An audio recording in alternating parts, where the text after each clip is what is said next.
How you doing, world? This is Mike from Politics and Critical Thinking. Welcome to our third video cast. Now, there's been a lot of talk as of late about the auto bailout for Detroit. It's been feverishly debated up on the Hill as well as the kitchen table as to whether or not the big three are deserving of taxpayer-funded bailout that they're asking for.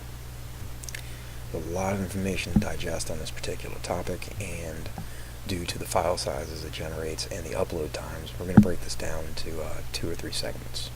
In this first one, we're going to cover why are we here. Now, the information coming out of Detroit is that they were victims of the rising fuel costs and the credit crunch. Now, how they say the credit crunch applies is basically dealers cannot get credit to buy cars from the manufacturer, and the consumers cannot get credit to buy cars from the dealerships. So it kind of rolls down. Now, this caused them to become insolvent. Basically, their debt-to-income ratio is out of whack, and they need more money to keep their doors open. They need a reintroduction of what's called liquid capital to pay their bills. Now, if the company doesn't get this, more particularly GM, they could result in them closing by the end of the year, which will cause 260,000 workers to lose their jobs, a loss of their contribution to the 4% of the national GDP that the auto manufacturers provide for the United States, and what they call a ripple effect. Suppliers, distributors, and other small businesses that depend on GM as a pipeline of income could either go out of business or forced into having layoffs, which could result in 2 million to 5.5 million jobs lost over 3 years. Now, this is pretty apocalyptic. And again, keep in mind, this is coming from GM. Now, we did a little research, and from what we found coming from the Heritage Foundation and a few news articles from the past, it paints a little bit of a different picture. Now, GM has been posting losses in excess of $70 billion since 2004. The 2 hardest hit years they had were 2007 and 2008. 2007, they lost $38.9 billion, and 2008, $21.2 billion. Now, there's no denying that the credit crunch has had an effect on them, but what it's done is it's exacerbated a problem that's been ongoing for at least a decade. Americans are becoming more fuel conscious, and obviously more conscious of the money in their pocketbook.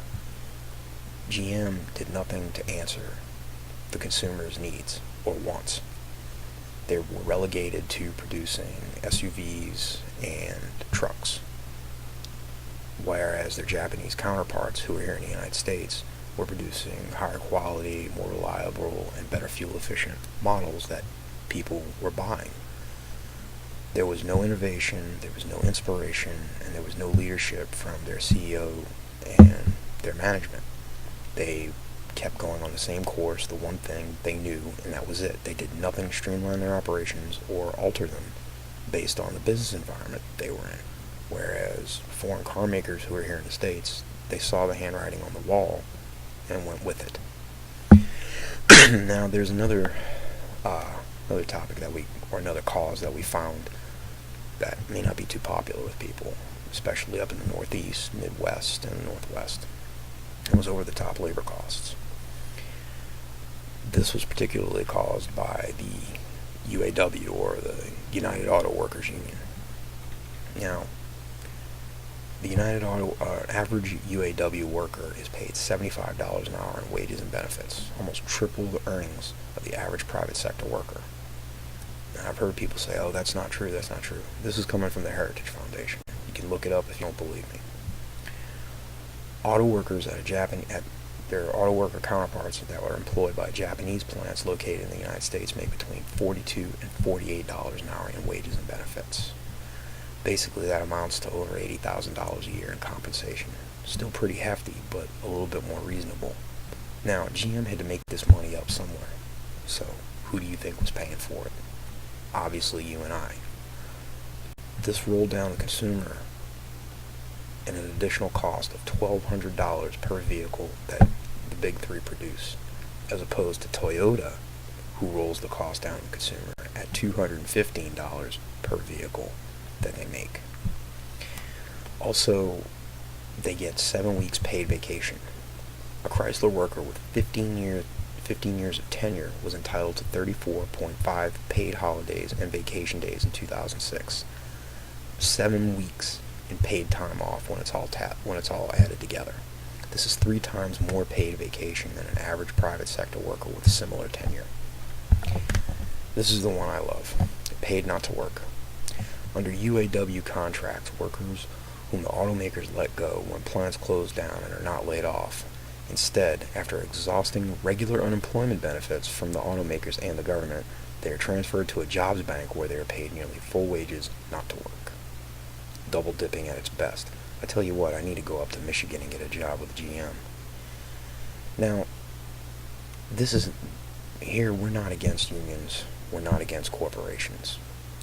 What we do recognize, based on the present situations that we're in as a nation, is the drastic need for reform in both of these areas.